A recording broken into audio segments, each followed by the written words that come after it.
రాష్ట్ర వ్యాప్తంగా ఎన్నికల ప్రచారం ముగింపు దశకు చేరుతున్నాయని చెప్పొచ్చు. గ్రామ పంచాయతీ ఎలక్షన్లో అభ్యర్థులు బరిలో నిలుస్తున్నటువంటి అభ్యర్థులు తారస్థాయికి ప్రచారంలో నిర్వహిస్తూ ఉన్నారు. ఈరోజు మొదటి విడత ఎన్నికలు ఆల్రెడీ ఒక పక్క జరుగుతూ ఉన్నాయి, మరొక పక్క రెండో విడతలు ఏదైతే ఉన్నాయో అక్కడక్కడ ప్రచారాలు ముగింపు దశకు చేరుతున్నాయని చెప్పొచ్చు. ప్రస్తుతం నల్గొండ జిల్లా పెద్దవరం మండలం పోతునూరు గ్రామంలో ఉన్నాము. ఒక యువకుడు చదువుకున్నటువంటి వ్యక్తి రాజకీయాల్లోకి వచ్చి ఈరోజు నేను సర్పంచ్గా నిలబడి ధీమాతో ఈరోజు ప్రచారం నిర్వహిస్తూ ఉన్నారు. ప్రస్తుతం మనతో పాటు ఉన్నారు, వారి మాటలు తెలుసుకునే ప్రయత్నం చేద్దాం. నమస్తే అన్న.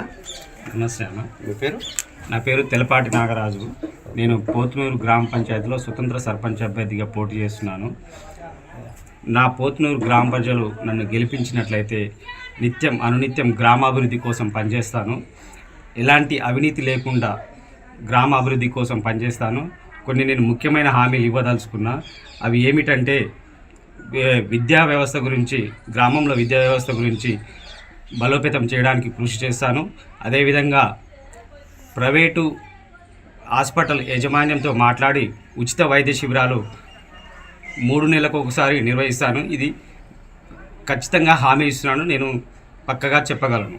ఓకే, మీరు ఉన్నత చదువులు చదివారని ఇక్కడ ఉన్నటువంటి కొంతమంది చెప్తా ఉన్నారు. మీ విద్యాభ్యాసం ఏం చదివారు?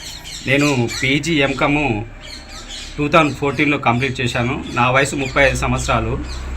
నా హౌస్ నెంబర్ 2-90. ఎందుకు ఇంత గంచాడుగా చెప్తున్నా అంటే, నేను నిత్యం అందుబాటులో ఉంటానని తెలియజేయడానికి మాత్రమే చెప్తున్నాను. దయచేసి ఆలోచించి నా యొక్క బ్యాట్ గుర్తుపై ఓటు వేసి గెలిపిస్తారని మీకు మనవి చేస్తున్నాను. దాంతోపాటుగా మీరు ముఖ్యంగా ఊర్లో ఉంటూ అందరితో మమేకమవుతూ ఉన్నారు. అసలు మీ వృత్తి ఏంది? అసలు ఎందుకు రాజకీయాలకు రాదలుచుకోరు? నేను గతంలో హాస్పిటల్లో నర్సింగ్ ఫీల్డ్లో పనిచేశాను. ఆ నర్సింగ్ ఫీల్డ్లో పనిచేసిన రీత్యా చాలామందికి నేను నాకు తోచిన విధంగా సహాయం చేశాను.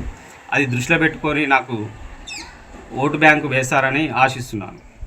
ఓకే, ముఖ్యంగా ఇప్పుడు ఓటర్లకి ఏం చెప్పదలుచుకుంటా ఉన్నారు? మిమ్మల్ని గెలిపిస్తే వాళ్ళకి ప్రధానంగా మీరు ఏమేమి హామీలు ఇవ్వగలుగుతా ఉన్నారు? అదేనండి, నేను ఇంకా పూర్తి స్థాయిలో చెప్పాలంటే, నేను గెలిచిన తర్వాత ఒక 3 సంవత్సరాల లోపల నేను ఎలాంటి అభివృద్ధి చేయకపోతే నేను స్వచ్ఛందంగా రాజీనామా చేస్తానని మీకు హామీ ఇస్తున్నాను. రైట్, మనం చెప్పుకోవచ్చు. ఇక్కడ పోతునూరులో ఉన్నత చదువులు చదివి ఈరోజు నేను ఒక గ్రామ పంచాయతీని అభివృద్ధి పదంలో నడిపిస్తానని చెప్పి ముందుకు వచ్చి ఈరోజు యువత రాజకీయాల్లోకి రావాలి, అంబేద్కర్ రాసిన రాజ్యాంగం ఫలాలను ఇక్కడ ఉన్నటువంటి మా పోతునూరు గ్రామ ఓటర్లందరికీ సఫలమయ్యేలా నేను చేస్తానని చెప్పి కూడా ముందుకు వస్తూ ఉన్నారు.